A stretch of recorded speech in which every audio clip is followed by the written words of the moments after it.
Good afternoon. Thank you all for helping us get this story out today. I want to relay some of the facts as we know them so far and a few additional details that we've been able to uncover in this case.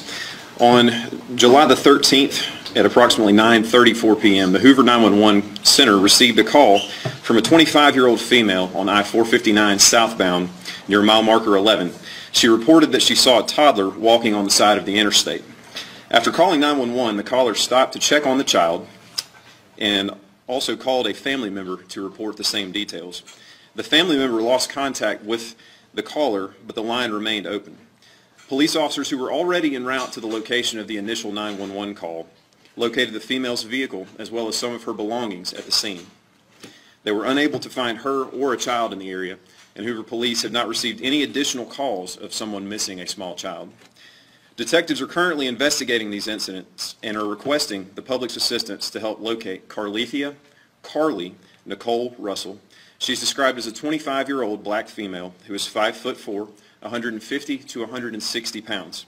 She was last seen wearing a black shirt, black pants, and white Nike tennis shoes. Carlee got off work last night around 8:20 p.m. from a business at the Summit in Birmingham. She's also believed to have stopped to pick up food from a business at the Colonnade before driving towards Hoover on I-459, where she stopped near mile marker 11. That location is between the Galleria flyover and exit 10 for Highway 150. A single witness has reported possibly seeing a gray vehicle with a light-complected male standing outside of Carlee's vehicle, but we have no further information on that individual or the vehicle at this time. No piece of information is too small in this investigation. If you have any information, please contact Detective Brad Fountain at 205-444-7562 or Sergeant Drew Mims at 205-739-7274. You can also call Crime Stoppers of Metro Alabama at 205-254-7777 if you wish to remain anonymous. An anonymous donor has offered $20,000 for the safe return of Carlee Russell, in addition to $5,000 offered by Crime Stoppers. Again, you can call Crime Stoppers if you wish to remain anonymous, or you can call either of the investigators whose numbers I provided. The Hoover Police Department is currently partnering with many of our local, state, and federal partners in this investigation, and we're very grateful for the outpouring of support from our local community as well as the law enforcement community. We will continue to provide periodic updates as we have them, and we'll utilize our Twitter account at Hoover PD to release any pertinent information to the public. We would also ask the community to keep the Russell family in your thoughts and prayers during this very difficult time. At this time, I'll take a few of your questions. Do you believe that she was taken by someone perhaps when she pulled her car off? We currently are investigating every possibility in this case. We're certainly leaving nothing off the table. Was her car door left open? I don't know the answer to that. And is there any mentality that this child might have been bait, or if there ever was a child? You said there's no missing persons cases for children. Again, with all of those details, we're leaving nothing off the table and no stone unturned in investigating some of these facts. Are you all getting a great deal of tips? There's a great deal of public awareness. I know folks are handing out flyers. Are you hearing from the public on this? Yes, we are. We've received a lot of tips, and as each of them comes in, we are assigning investigators to investigate those and see where that information leads. You may have said this already, but what are any other agencies assisting you, and if so, what are they? Yes, we've partnered with numerous local agencies, too many to name, as well as federal and state partners. Pretty much everybody that we have a great relationship with in law enforcement is involved in this investigation. Have you had any sightings of Carlee Russell? We don't know. Again, when we get a tip, we investigate that and follow up to the best of our ability. And I know the families organize their own search. Are the police doing any organized searches? Yes, we have a myriad of resources. Everything we have at the Hoover Police Department, in addition to those partners, is involved in this investigation right now. As you said, the family is doing some searches as well, and we're maintaining very close contact with them in that process.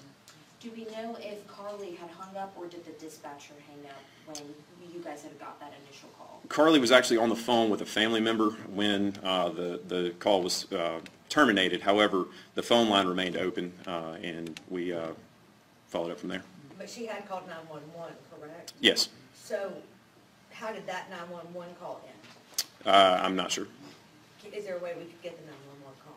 I don't have that at this time to provide to you. Family members said that they heard her scream before the line was left open. Have you guys heard that in your investigation so far? The family has relayed everything that they are aware of to us, and again, we're following up with any information that we're provided. The family asked if possible to put out an Ashanti alert, I believe.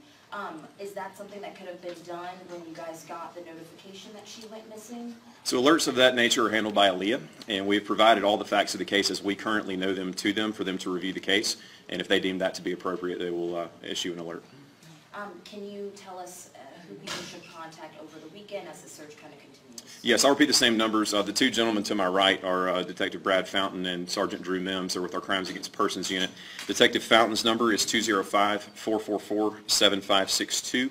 Sergeant Mims is 205-739-7274. And again, Crime Stoppers of Metro Alabama is 205-254-7777. And you can call any of those numbers. They have people that either get messages or can return calls very quickly. When police arrived at the scene on Thursday night, was her car running and was her phone located there at that location? We did locate her cell phone at the scene. We're currently analyzing that phone to see if there's any information on there that could help us. As far as the condition of the vehicle, I'm not aware. Have you ever had a stranger abduction in Hitler? I would have to check our records for that. How common are they?